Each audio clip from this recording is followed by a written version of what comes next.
सद्गताऊनम् ॐ ह्रीं नमो अरिहन्ताणम् ॐ ह्रीं नमो सिद्धाणम् ॐ ह्रीं नमो आयनाणम् ॐ ह्रीं नमो सुवत्सारणम् ॐ ह्रीं नमो भूये सद्गताऊनम् एतो पञ्चमोत्तरो सर्वपापप्रणाशनम् मङ्गलां च सौकृतिं परमं हवमङ्गलं परमं हवमङ्गलम्।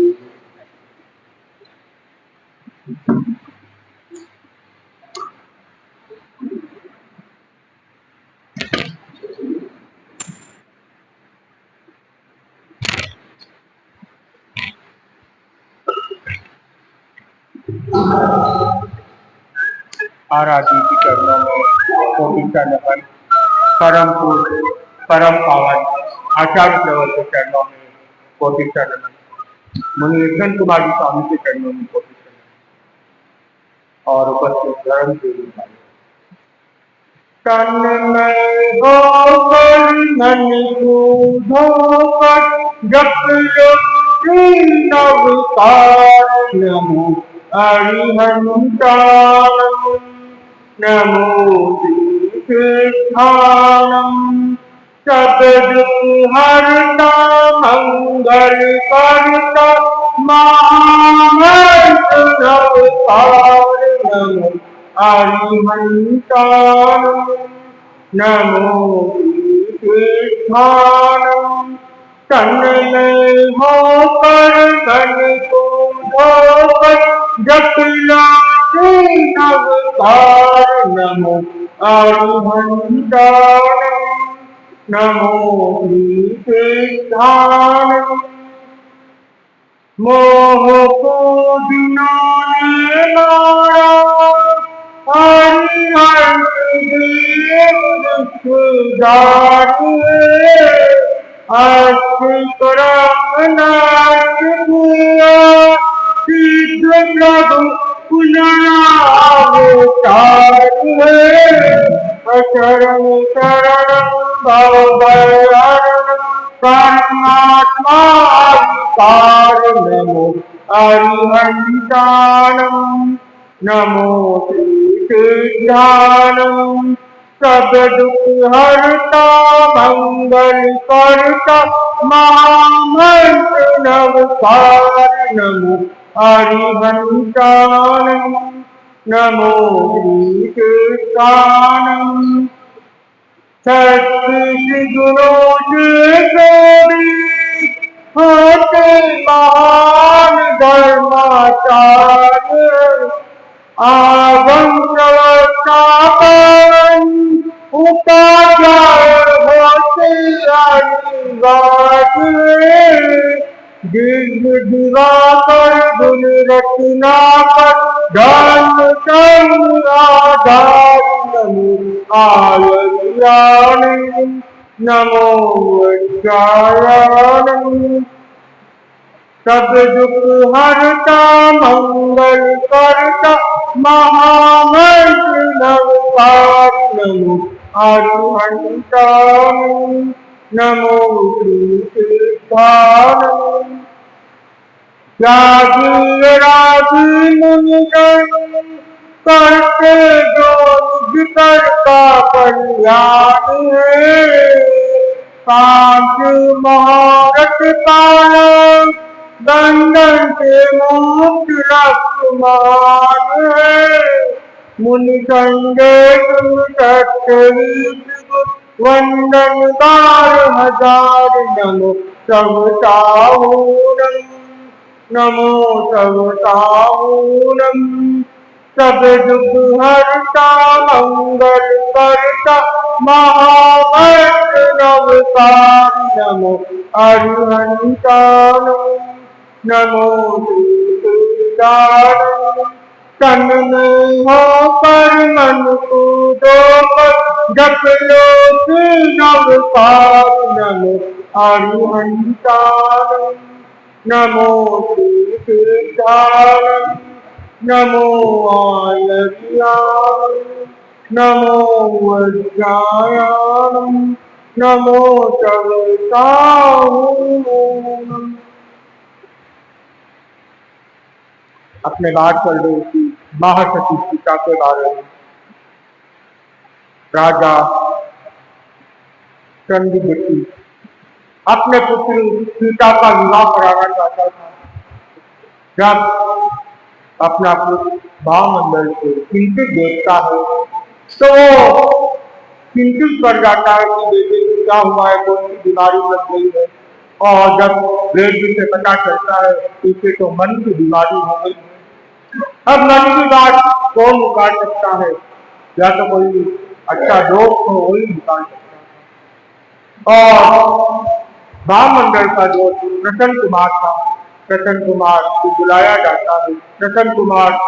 राजा के पास आके अपनी बात पूछता है, क्या बात है, मेरे को क्यों याद किया। तो राजन कहता है कि बेटा बहुत परेशान, उसके पीछे पीछे मैं परेशान हो रहा हूँ, दिन ब दिन कमजोर होता जा रहा है और उसके मन का रोग लग गया है और मन की बात कोई निकाल सकता है। तो प्रसन्न कुमार कहते हैं कि ये मेरे बाएं हाथ का खून है, मैं अभी जाता हूँ, एक दो दिन में समाचार लेके आता हूँ। वो भावमंडल के पास पहुंच जाता है, बातों बातों में पूरी बात पूछ लेता है और भावमंडल अपनी बात बताते बताते सीता का चित्र भी दिखा देता है। जब वो चित्र को देखता है उसे भी समझ में आ जाता है इतनी रूपवती सुंदरी किसी जिसने में और लावण्य से भरी हुई ऐसी कन्या भावमंडल के सिवा और किसी की शोभा नहीं देती। ये तो भावमंडल की ही गई। फिर ये बात राजा के पास पहुंचती है। राजा बहुत प्रसन्न हो जाता है, मेरे को तो बेटे की शादी करानी है, अच्छा हुआ उसने कन्या ढूंढ थी और बस मेरे को तो बात करके पूरी करनी। इतने में ही उनका दोस्त प्रसन्न कुमार बात काटते हुए कहता है, महाराज आप जितना सोच रहे उतना आसान नहीं है। मिथिला नरेश की पुत्री सीता की सगाई अयोध्या नरेश दशरथ के पुत्र श्री राम के साथ हो चुकी। ये बात सुनते ही राजन कहता है कि सगाई हुई है, शादी तो नहीं हुई, सगाई तो तोड़ी भी जा सकती है और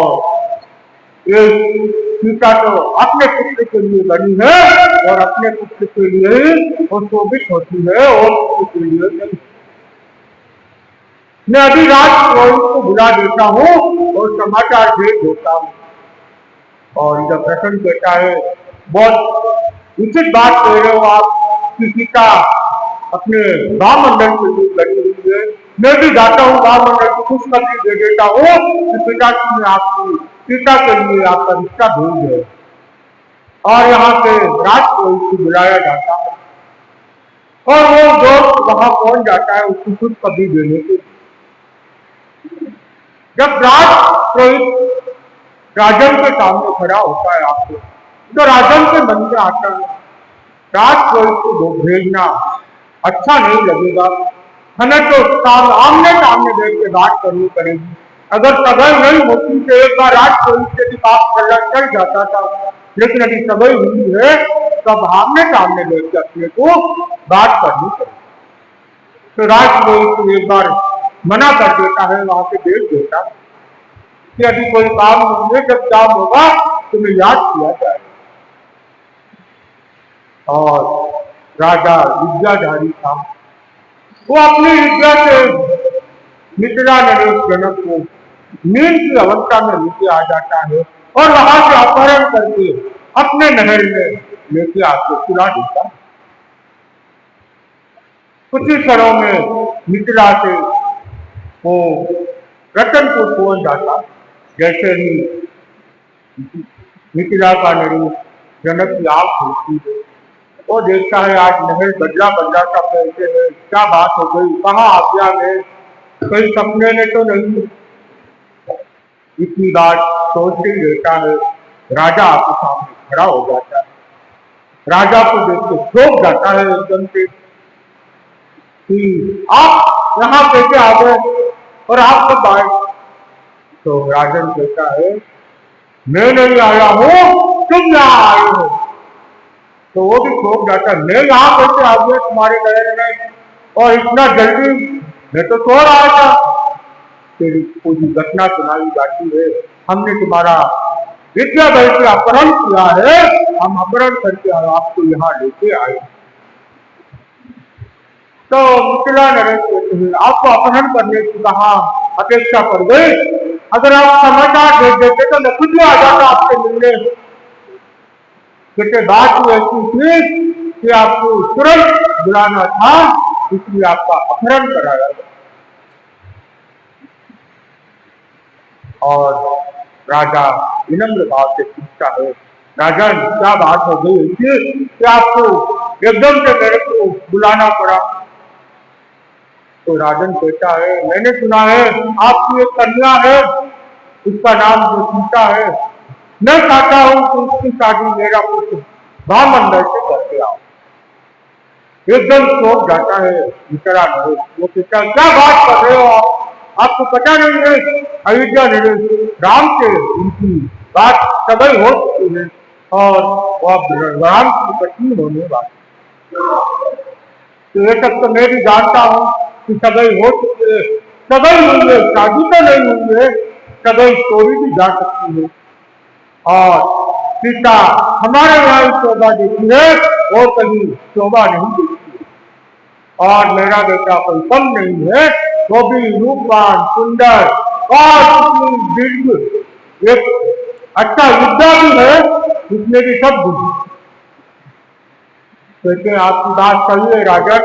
लेकिन आप सबल हो चुके हैं, मैं उनसे क्या कहूंगा, कैसे सबल तोड़ूंगा। और आप अयोध्या नरेश कुछ जानते ही हो कितने शक्तिशाली हो। इतने में राजा को गुस्सा आ जाता है। वो कहता है, अगर तुम अभी अयोध्या के नरेश के बारे में जानते हो तो मेरे बारे में नहीं जानते हो क्या, मैं उससे भी शक्तिशाली हूँ। अहंकार की आवेश में बोलता है, मैं भी उससे ज्यादा शक्तिशाली हूँ और मैं विद्याधारी हूँ। अब अगर तुम हाँ ना करते हो, जैसे तुम्हें उठा कर लाए हैं, हम सीता को भी उठा के ला सकते हैं और अभी से अभी भामंडल के साथ इसकी विवाह कराया जा सकता। ये सुनते ही मिथिला नरेश जनक घबरा जाता है और अपने आप को संभालता है। अब उसे कैसे भी करके बात को सिमटनी है। तो मिथिला नरेश कहते हैं, राजन आपकी बात सही है, आपका पुत्र में कोई कमी नहीं है, लेकिन क्या करें, सगाई तो हो चुकी है, सगाई ऐसे तोड़ेंगे और शादी तुम्हारे यहाँ करेंगे तो प्रजा क्या करेगी, लोग क्या करेंगे अपने पे, दोनों के उंगली उठेगी, दोनों का नाम खराब हो जाएगा। आप ही कोई रास्ता निकालो कि सगाई भी टूट जाए और मेरी बेटी की शादी तुम्हारे यहाँ हो। अब राजन के ऊपर ही बात डाल दी कि यही कोई रास्ता निकाल दे तो मुझे कुछ करना भी नहीं पड़े। और जनक के मन में बिल्कुल इच्छा नहीं थी रामचंद्र के साथ उनकी शादी कराने। और राजन मिथिला को नरेश को राम के साथ ही शादी करानी थी, लेकिन ये विद्यादान में, लेकिन इससे डर लगता था कल कहीं सीता को भी अपहरण नहीं कर ले, इसलिए ये बात उनके सामने रख दी कि आप ही कोई रास्ता निकालो तो हम जान देते। राजन एकदम शांत होता है और कहता है, तुम सही बात कर रहे हो मिथिला नरेश, अगर हम ऐसे सगल तौर शादी करेंगे तो जनता अपने पे विश्वास नहीं करेगी कि राजा ही ऐसा करता है तो प्रजा का क्या ध्यान रखेगा, दोनों का नाम खराब हो जाएगा। ऐसा करते हुए कोई ना कोई रास्ता निकाल देते हैं। अब दोनों चिंतन में बैठ जाते हैं कि कैसे करना है, क्या करना। और मिथिला नरेश एकदम दिमाग से अपना टेंशन फ्री हो जाता है। अब जो भी करना है इसको करना है, और इसके ऊपर ही बात डाल दी मैंने। अब जो भी करना है इसको करना है, इसके भी नाम बदनाम होगा, मेरा तो कुछ होने से रहा। इसलिए मैं राजन कहता है, ऐसा करो, मेरे पास 2 धनुष है, स्वयंवर की रचना रचो और घोषणा करा दो, जो भी धनुष पे अपना बल कराएगा, बल दिखाएगा, उसकी शादी सीता के साथ करवाई जाएगी। लेकिन धनुष उठाना हर किसी के बस की बात नहीं है। ये हजारों हजारों देवी देवता को मंत्रित धनुष है, और देवी देवता की रक्षा करते हैं, तो इस धनुष की हाथ लगाना भी सामान्य मनुष्य की बात नहीं है। ये तो सिर्फ मैं हाथ लगा सकता हूँ, या मेरा परिवार का कोई हाथ लगा सकता है, और उसके पास ही कोई जा नहीं सकता। अग्निदेव नागदेव उसकी रक्षा करते, तो स्वयंवर की बात उसके सामने रखी जाती है। और राजन को भी थोड़ी बात, एक बार मिथिला नरेश को भी अटपटी लगती है, क्या करे कैसे करे। लेकिन जब स्वयंवर की बात आई तो एक थोड़ा सा विश्वास हो जाता है कि ये तो जरूर राम ही करा पाएगा, और किसी की बस की बात नहीं है। लेकिन इधर राजन को विश्वास था,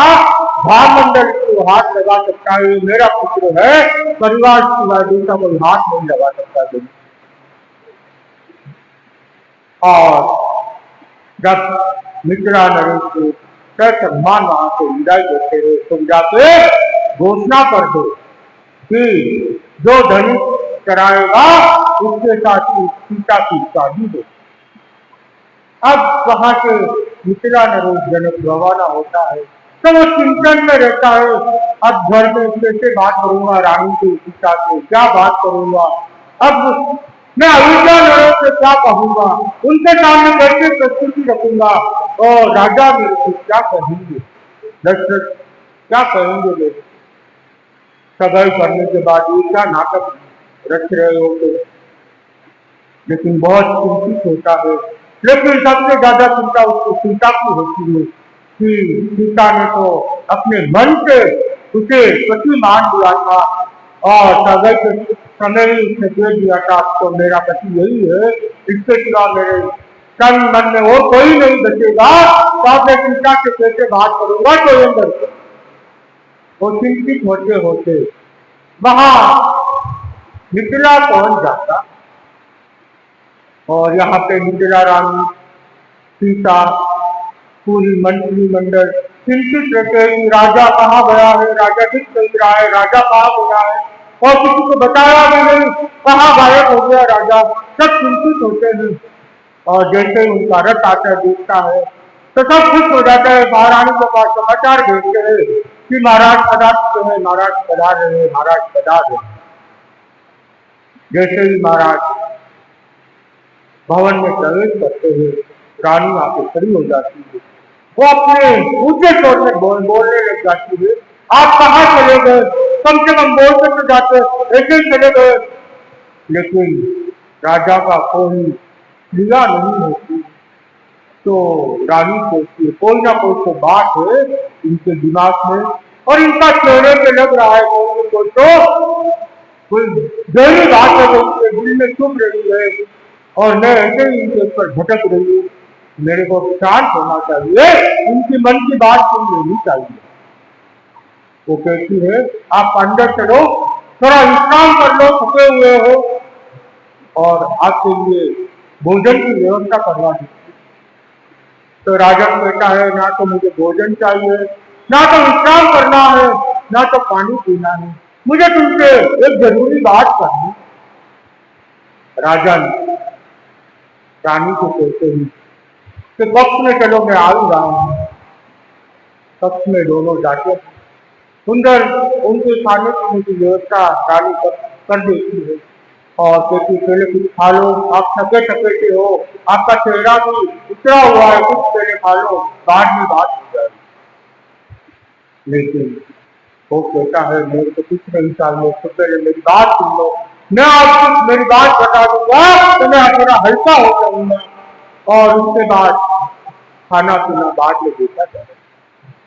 रानी कहती है ठीक है, अपनी बात बता दो, हम कल सुनेंगे रानी को कैसे बात बताते हैं और आगे सीता के पास बात कैसे पहुंचती है और सीता क्या पहुंचती है, और हम अपनी रक्षा तुम्हारे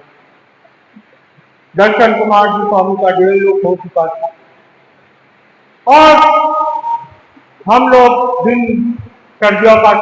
दिसंबर नवंबर का महीना था, तो दिन 7:15 के आसपास उठ रहा था। तो मुनीश्री ने सुबह 4 बजे मेरे को कहा थोड़ा विश्राम कर लो, 4 बज गई रात पर, आपको एक ही है और आप थोड़ा विश्राम करो। अतुल कुमार जी स्वामी ने मेरे पास में सुझा दिया कि आप थोड़ा विश्राम कर लो, दिन लेट उठता है, अपने को 6 बजे उठोगे तो भी प्रतिक्रमण हो जाएगा,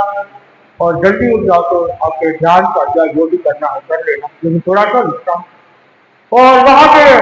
आनंद कुमार जी स्वामी सबको फोन लगा, उनके नाचुलों के महाराज के नाचुलों को सब फोन करवा रहे थे कि सबको समाचार कर दो, मैसेज करवा दो कि महाराज जो लोग हो सकते। और मैं जैसे ही थोड़े देर के लिए सोने गया, लगभग आधा पौना घंटा सोए, आंख वापस खुल गई। खुलते ही मेरे हाथ से भीगने लग गए, आंख से आंसू आने लग गए। मैंने सोचा गुरुदेव ने मेरे को आज ही संत दिए थे, जिन संतों के पास दिया था वो भी काम पूरा नहीं किया, एक दिन में 1.5 लोग हो गए, अब मेरे आंखों में संत के आंसू गिरने लगे। मुनि हर्षराज स्वामी ने पास में बुलाया, अपनी गोद में सिला के बोला कोई बात नहीं है, ये तो अपने हाथ में कुछ का खेल था, आपको इतना ही योग था कि आप तो हिम्मत रखो, कोई बात नहीं। संतों ने सब हिम्मत दी, लेकिन एकदम से हाथ पर ढूंढने लग गए। उस रात को तो कहाँ से हिम्मत है वो भी पता नहीं, ये सब पहली बार ही देखा था, मेरे लाइफ में कभी देखा भी नहीं किसी का, ये सब पहली बार देखा। लेकिन रात में तो इतनी हिम्मत थी कि बस जैसे रोज का काम होता हो वैसे, और सुबह जैसे 5:30 बजे ना तो प्रतिक्रमण कर पा रहा था, ना तो अतुल कुमार स्वामी को बोला प्रतिक्रमण तो आप सुना दो मेरे को, मेरे से नहीं हो रहा। प्रतिक्रमण उन्होंने सुनाया, होगा मुनि कलेवना की होगा की सब, तो मुनि जी ने भी कहा कपड़े खोल दो, दूसरे कपड़े पहन लो, कपड़े धो देना, क्यों कलेवना करोगे, आपके तो खड़े होने की ताकत नहीं, हाथ पैर तो धूल रहे आपके, कपड़े धो देना, एक बार पानी में निकाल देना, लेकिन एक बार आप कलेवना कर लो। और आधी कलेवना तो संतों ने कर ली थी, थोड़े बहुत कलेवना मैंने कर ली, और रात 2 बजे मुनि जी के लिए कुंभ का समय दिया गया था, और संत सब जो आस पास थे, रमेश कुमार जी स्वामी, प्रसन्न कुमार जी स्वामी सब वहां पहुंच चुके थे। उसके बाद वहां से कुंती के समय 2 बजे वहां गए, उनको मंगल पाठ सुनाया, और सब संत वहां पर अपने अपने ठिकाने पहुंच गए। और इतने में गुरुदेव का संदेश वापस आया था कि जो कोई सामान जिस को चाहिए वो ले लो, बाकी का लागू रमेश कुमार जी स्वामी के साथ लागू भेज दो। कपड़े तो हमने भुला दिए थे, जो नहीं चाहिए थे जो, और जो कुछ बचा था मैंने बोला मेरे को तो कुछ चाहिए नहीं, मैंने ऐसे ही शोप को मैंने रख दी, बाकी सब भुला दिया मैंने। तो जो संतों को जो श्रावणार्थ में मैंने दे दी, बाकी सब रमेश कुमार जी स्वामी को दे दी। प्रसन्न कुमार जी स्वामी मेरे को लेने आए थे, और अगले दिन हमको वहां से दिलवाड़ा बाजार में जाना था, स्मृति सभा करनी थी, और वहां से हमको राजनगर काकोली की ओर बिहार करना,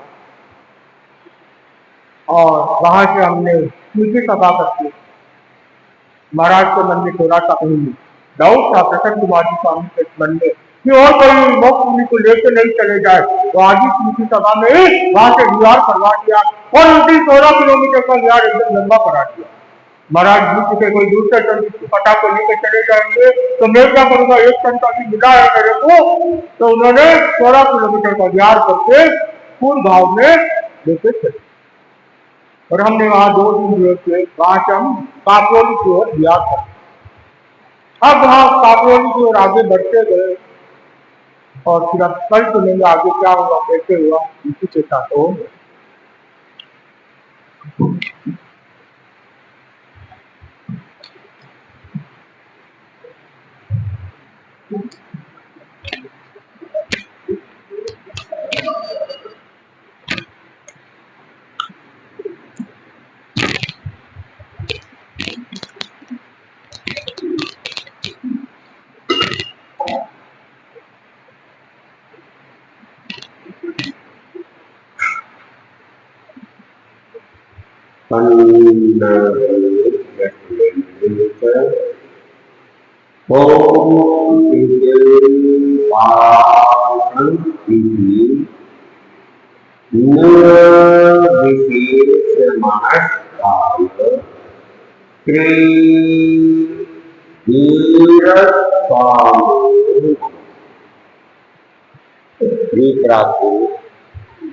भगवान महावीर को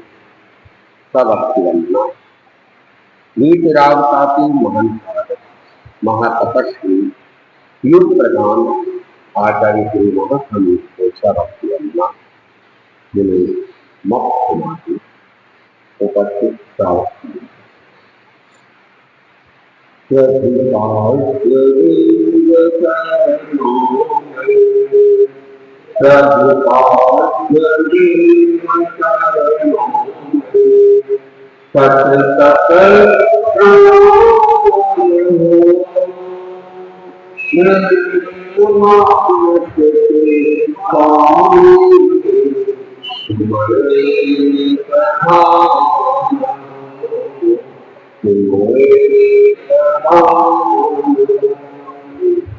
दुनिया में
के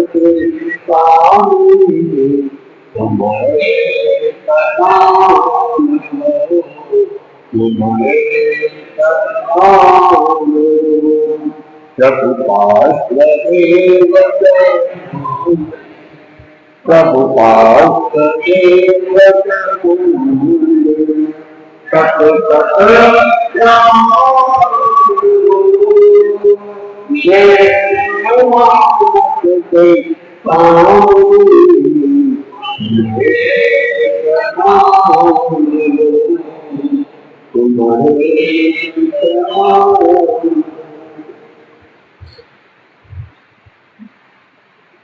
गाथा धर्म करना पहला नृत्य कुमार की दीक्षा और दीक्षा के बाद केरली हुई रात उत्सर्ग बन गई और उनको वह रात काफी परेशान करने वाली थी। रात को अंधेरे के अंदर ठंड स्वाध्याय के लिए, शिक्षणा के लिए, उच्चार प्रश्रवण के लिए वे गमनागमन कर रहे थे और गमनागमन में मैं कुमार को बार सच हो रहा था और धूली धूल के ऊपर उड़ रही थी। उसके कारण से नींद नहीं आई, बेचैन हो गए और चिंतन करने लगे कि कहाँ तो मैं राजकुमार था, कहाँ राजा कोविद और धर्म का प्रिय था और उस समय कितना मेरा ये मुनिगण सम्मान करते थे, सत्कार करते थे, मुझे पास में दिखाते थे, मेरे से बात करते थे। लेकिन अब तो मेरे ऊपर हाथ पैरों का स्पर्श कर करके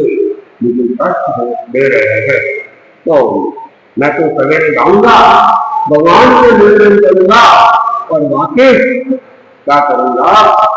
घर चला घर जाना था। ये चिंतन नृप कुमार ने कर लिया और इस तरह से यदि मन में भी घर जाने की इच्छा हो जाती है या वचन से घर जाने का प्रयोग कर लेते हैं या गृहस्थ देश को धारण कर लेते हैं, नियमतः पुनः होती है। मन में घर का जाने का संकल्प करने मात्र से, बोलने मात्र से या गृहस्थ देश धारण करने मात्र से दीक्षा को भंग माना गया है और मेरी दीक्षा को अंगीकार करना पड़ता है। तो मेरे कुमार इसके चिंतन में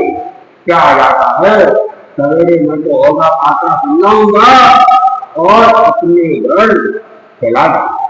और वह भगवान के पास पहुंचता है और भगवान के पास में पहुंचकर 3 बार दानी से बाई बार प्रदक्षिणा देता है, भगवान को वंदना करता है और भगवान की परिपासना में, भगवान की सेवा में लग जाता है। तब भगवान महावीर को तो कुछ निवेदन करने की अपेक्षा ही नहीं पड़ी। भगवान सर्वज्ञ थे और उन्होंने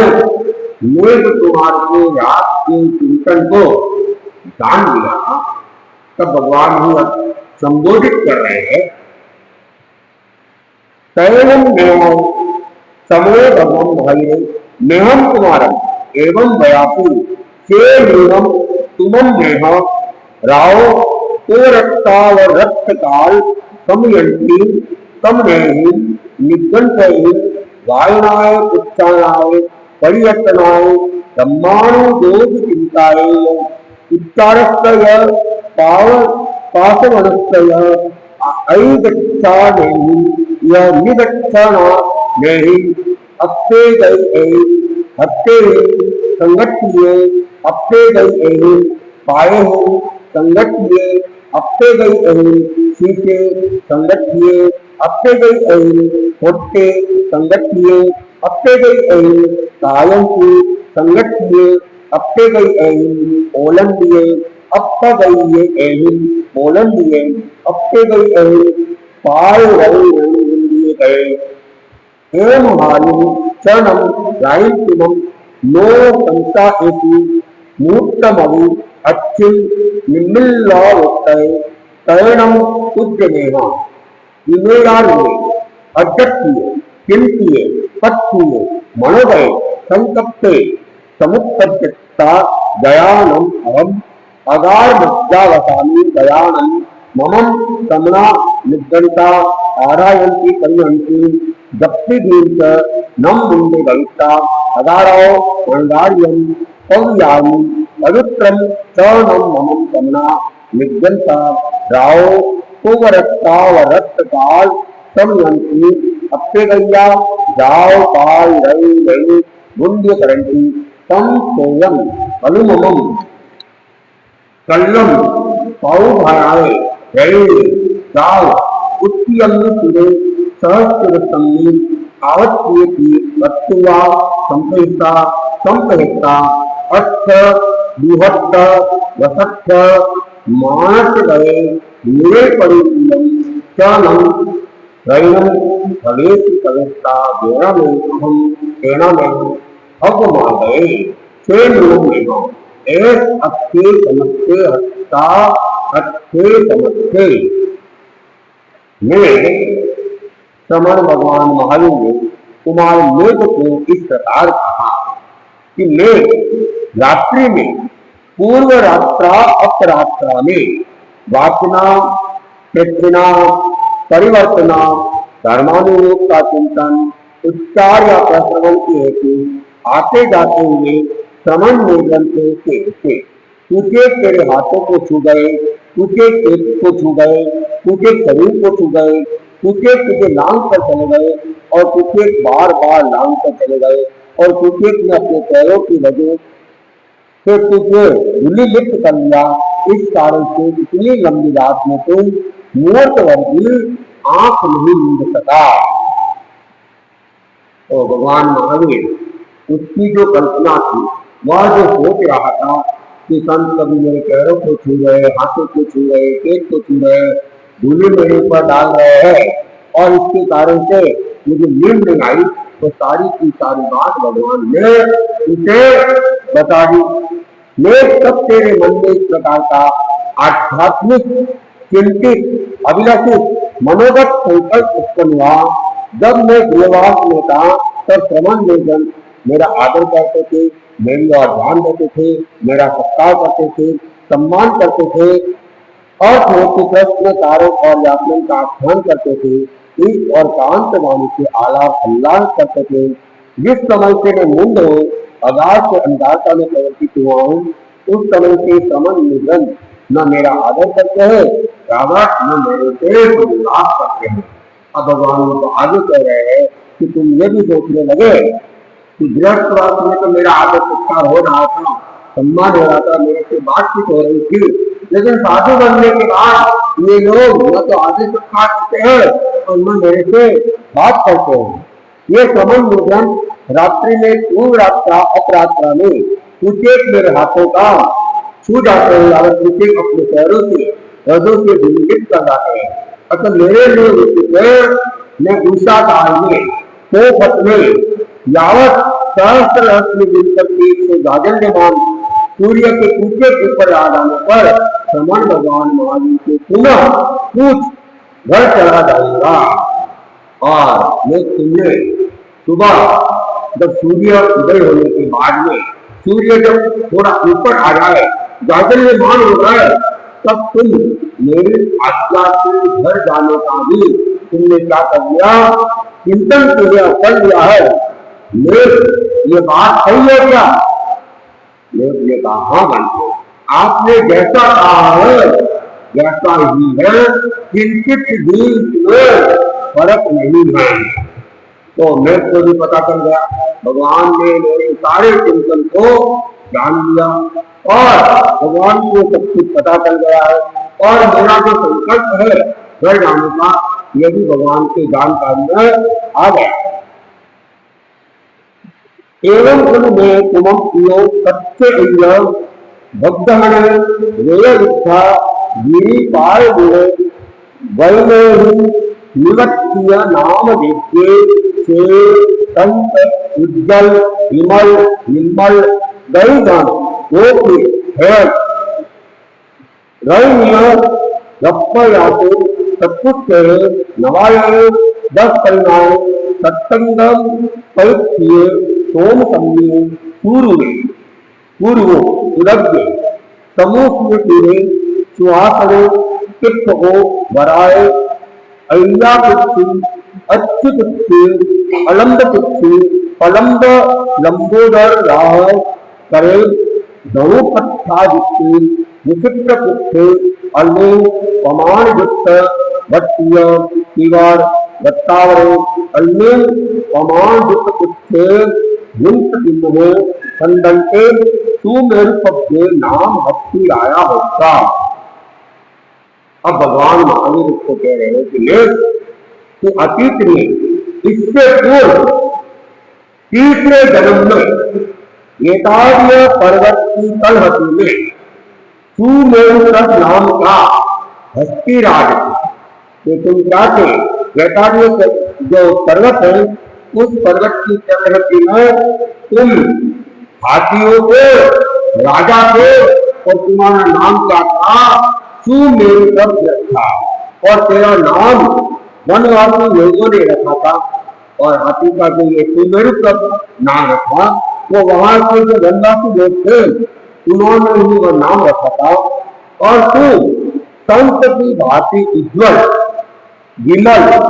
निर्मल प्रभा वाला दैव के सत्य गोक्षीर धन और चंद्रमा जैसा शेष 7 हाथ ऊंचा 9 हाथ लंबा 10 हाथ चौड़ा 7 अंगों से प्रतिष्ठित सौम्य प्रमाणों से खुलने वाला स्वरूप आगे से ऊंचा उन्नत सिर वाला बैठने में शुकर के समान झुके हुए पृष्ठ भाग वाले और बकरी की भांति उन्नत पेट वाला है। अब भगवान कह रहे हैं कि तुम वहां पर जैसे संत होता है और एकदम सफेद होता है वैसे ही तुम भी श्वेत रंग के हाथी थे सफेद रंग के हाथी थे और बड़े ही विमल थे मल रहित थे निर्मल थे और जैसे दही का चक्का और गोक्षीर फैल जैसे एकदम सफेद चमक वाले होते हैं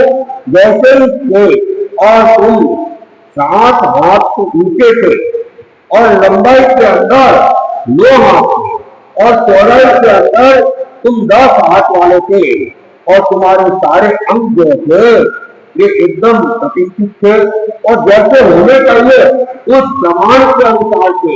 और तुम्हारा उठना बैठना भी अपने आप में बड़ा सुखकर काम और जैसे सुवर की पृष्ठ भाग झुका हुआ होता है वैसे तुम्हारा भी पृष्ठ भाग झुका हुआ था और बकरी के जैसे पेट उन्नत होता है वैसे तुम्हारा भी जो पेट था वह बड़ा उन्नत था और पेट में सर्वते नहीं थी वह लटक नहीं रहा था और गणेश की भांति अधर और कुंडादंड लंबे थे पीठ विशिष्ट धनुष पृष्ठ के आकार जैसी थी शरीर का अपर भाग सुव्यवस्थित प्रमाणयुक्त भरपूर और पुष्ट था पूछ व्यवस्थित और प्रमाण युक्त थी सरल चतुर सुंदर और कश्मीर की भांति उभरे हुए थे बीसों नख कितने और निर्भक थे और दांत कितने से 6 दांत तो भगवान उसके हाथी के भव का जो सौंदर्य था इस सौंदर्य का वर्णन कर रहे हैं और साथ में कह रहे हैं कि तुम 6 दांतों वाले थे कितने दांत 6 दांत और फिर भगवान आगे कह रहे हैं तत्तनम तुमम नेहा बहुनी हत्ती न्याय लोट एहिल्य लोट याय कलब एहिल्य कल्बी याय सद्दी सपरिंदे हत्ती सहन्नत नाय हे करे आगत्ती पद्वै युवै वंद परिवद्दै अन्यस्यंत बहुलम एकल्लाणम हस्तिकल्भानो आहे वत्तम ओये वत्तम सामित्तम भट्टितम महत्तरगत्तम आणाकित सेनावत्तम सारे माने पाने माने भी हरती मेघ वहां तू अनेक हाथियों हथिनियों छोटे शिशुओं और वय प्राप्त कल्बों के साथ उनसे परिचित रहता था। तो हजार हाथियों का नायक निदेशक अग्रगामी कार्य नियोजक युद्धपति और अपने युद्ध का संवर्धन करने वाला था। तो अन्य भी बहुत सारे एकाकी हस्ती कल्पों का आधिपत्य पौरपत्य स्वामित्व भर्तृत्व स्मरत्व आज्ञा ऐश्वर्य और सेनापतित्व करता था। उनका पालन करता हुआ विहार कर रहा था। और भगवान कह रहे हैं कि ये तू उस जन्म के अंदर अनेक अनेक हाथियों से हथेलियों से गिरा हुआ रहता था और बाहर जो हाथी थे उन हाथियों के साथ में तुम खेल किया करते थे और तुम हजार हाथियों के स्वामी थे, उनका तुम नायकत्व करते थे और हजार हाथियों के अलावा भी अनेक हाथी और हथियां जो स्वतंत्र थे उनके भी तुम चाहे पालन करते थे और उनका भी अधिकार तुम्हारे पास में था। इस प्रकार तुम आनंद क्या कर रहे थे, विहार कर रहे थे। तो भगवान महावीर अब मेघ कुमार का तीसरा भाव और तीसरे भाव में और क्या क्या होता है इसका वर्णन कर रहे हैं और उसके बाद में भगवान उसके दूसरे भाव का भी वर्णन करेंगे और मेघ कुमार ने उस भाव के अंदर किस प्रकार पुरुषार्थ दर्शाया था, इस पुरुषार्थ को दिखाकर भगवान उनको एक तरह से जाति ज्ञान की स्थिति में ले आएंगे और उसके बाद वापिस मेघ कुमार दीक्षा के लिए अपने पुरुषार्थ को जगाने का प्रयास करेगा। इसका वर्णन हम आगे करते हैं।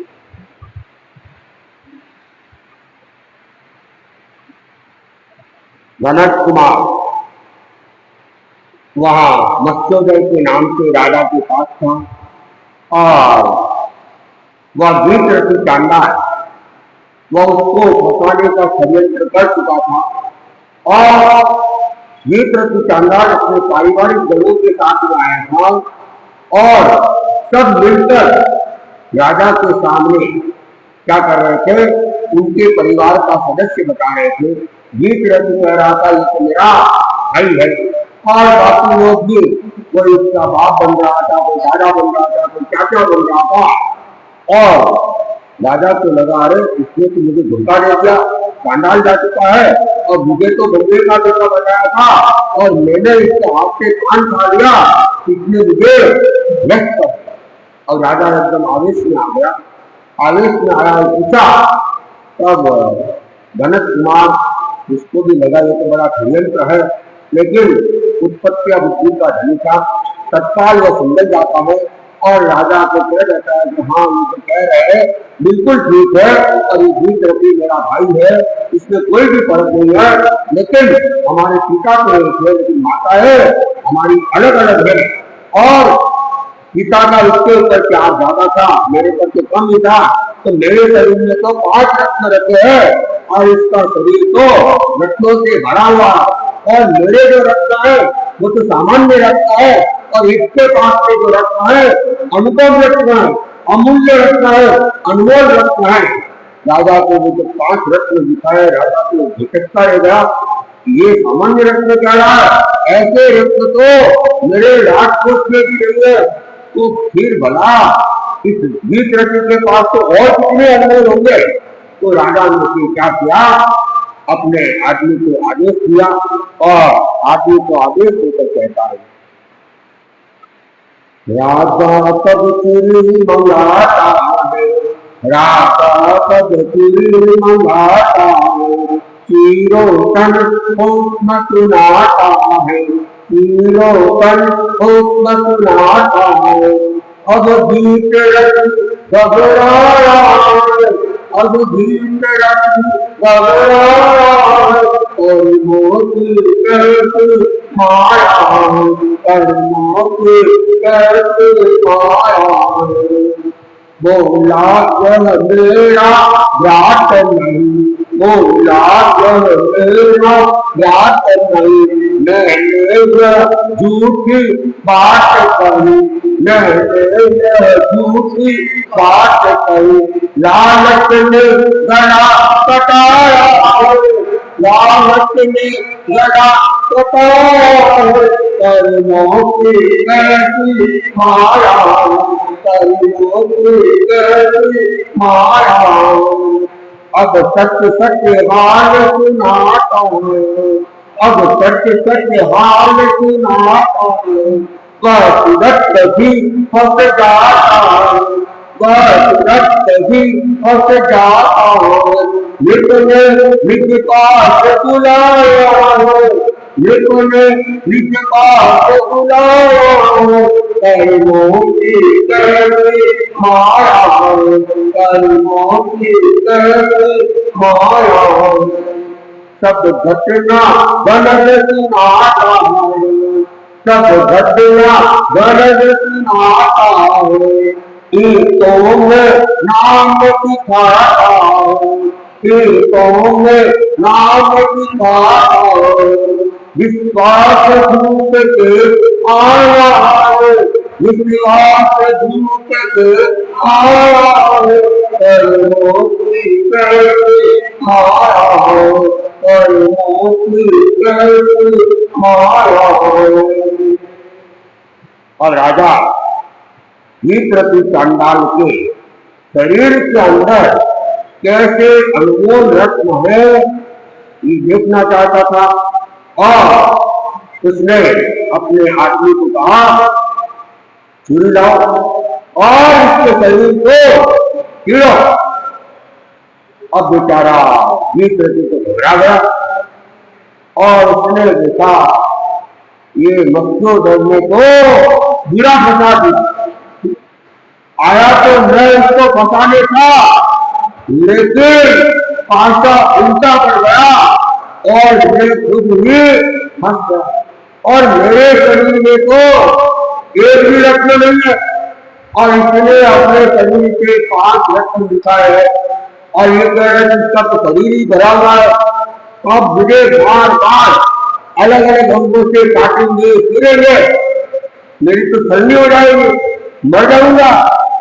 और अब वो देखता है अब तो गलती स्वीकार करने में फायदा है और नहीं तो बिना मौत मारा जाऊंगा तो अब राजा के सामने हाथ जोड़ता है और कहता है मेरी गलती हो गई और ये मेरा भाई नहीं है मैंने ये बात एकदम झूठ मूठ नहीं कही है बिल्कुल ही असत्य वचन का प्रयोग किया है ये मैं इसको जानता तक नहीं हूँ ये कौन है कहाँ का है इसके माता पिता कौन है मैंने तो लालच में आकर धन के लालच के अंदर आकर मैंने इसे फंसाने के लिए आपकी नजरों से गिराने के लिए मैंने इसको अपना भाई बताया था महाराज मुझे गलती हुई और आप मुझे माफ कर ले तब राजा पूछ लेता भाई तुमने ऐसा क्यों किया और तुमको किसने लालच दिया तब सही सही बात बताया जाता है कि ये जो सुदत्त सेठ जलवाल में बैठा था कि सुदत्त सेठ ने मुझे धन का लालच दिया था और इसने मुझे कहा था कि इस मत्स्योदर को राजा की नजरों से गिराना है और राजा इसको अपमानित करे और राजा इसको यहाँ से निष्कासित कर दे जैसा काम तुम्हें करना है मैं तुम्हें मालूमात करूंगा इसने कुछ धन मुझे दिया भी है और काम होने के बाद और भी ये मुझे धन देने वाला था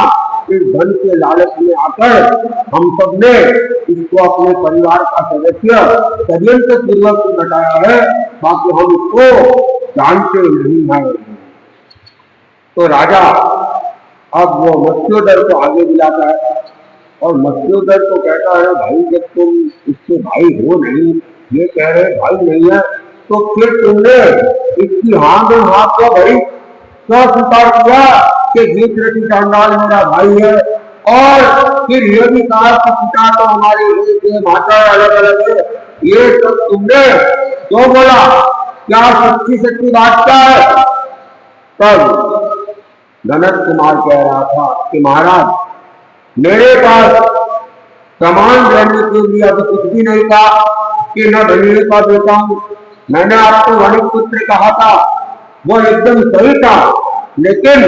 मैं उस बात को अभी प्रमाणित करने में सक्षम नहीं था। और जब इतने सारे लोग मुझे अपने परिवार का सदस्य बता रहे थे और मैं आपको कुछ भी कह देता, आप मेरी बात में विश्वास तो करते नहीं। तो फिर मैंने देखा ये लोग मुझे किसी षड्यंत्र के अंदर फंसा रहे हैं, तो इस षड्यंत्र के द्वारा ही क्या है तोड़ा जा सकता है। तो मेरे पास तो 5 रत्न थे, ये 5 रत्न अपने आप में अमूल्य है, अनमोल है। और ये रत्न साधारण रत्न भी नहीं है, ये तो देवी का प्रसाद है, देवी के द्वारा मुझे मिले हैं। और मैंने अपने शरीर में रख रखे, मुझे इसकी स्मृति आई और मैंने देखा इसके द्वारा ही मुझे अपने आप को बचाना चाहिए। और मैंने भी जैसे इन्होंने एक मन गणन कहानी रखी, वैसे मैंने भी मन गणन कहानी रख ली और आपके सामने प्रस्तुत की। फिर राजा ने कहा कि सुदत्त के कौन है और ये तुम्हें क्यों अपमानित करना चाहता है? पर गणेश कुमार कहता है कि महाराज आपने मेरा नाम मत्स्योदर रखा था और मैंने अपना असली परिचय आपको बताया भी नहीं। मेरा असली परिचय तो यह है कि मैं धनज हूं और शेख का बेटा हूं और पिता ने मुझे घर से निकाल दिया था। फिर मेरे पैर के अंदर कील लग गया था। फिर मैं न जाने कैसे रत्नपुरी के अंदर पहुंच गया था, स्वर्ण नगरी के अंदर पहुंच गया था। और वहां पर मैंने जब आग जलाई तो आग के कारण से वहां की जो मिट्टी थी वह स्वर्ण में परिवर्तित हो गई और मैं समझ गया कि तो स्वर्णपुरी है। और फिर मैंने वहां से निकलने का मेरे पास कोई उपाय भी नहीं था, तो मैं वहां रहते हुए मैंने ईंटें बनाना चालू किया और 2-2 ईंटों का जोड़ा और एक ढेर लगा हुआ था। और बाद में ये सुदत्त वहां आता है, तब मैंने इसको कहा तुम भी मुझे अपने जहाज के साथ ले जाओ और मेरे जो ईंटों का ढेर है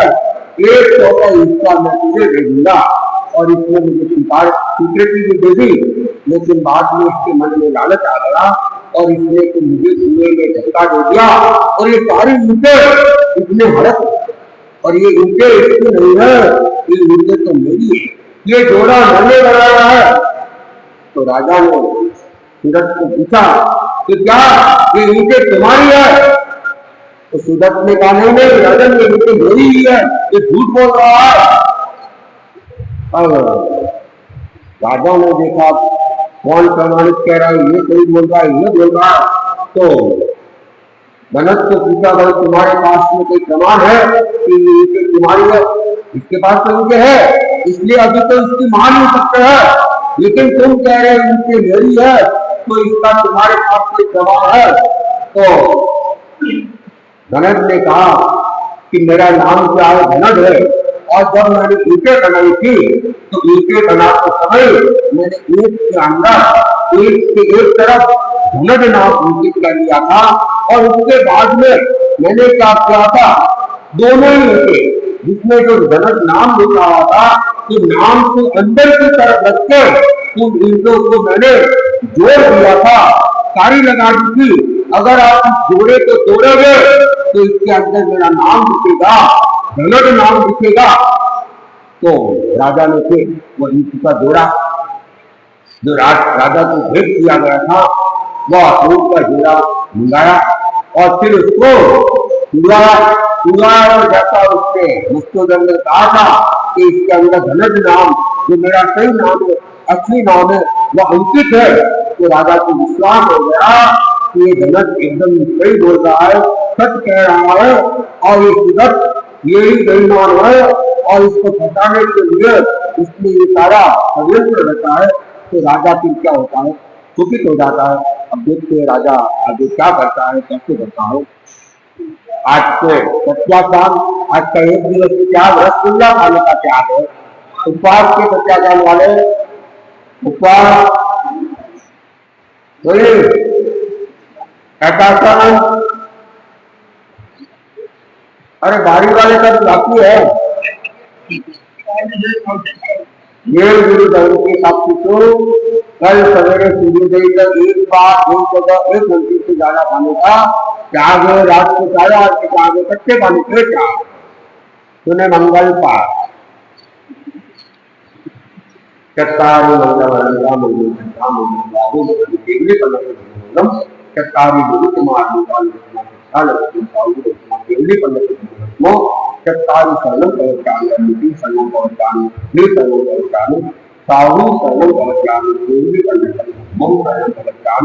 विघ्न हरण मंगल हरण स्वाम विष्णु नाम गोकुल संतन किया करे।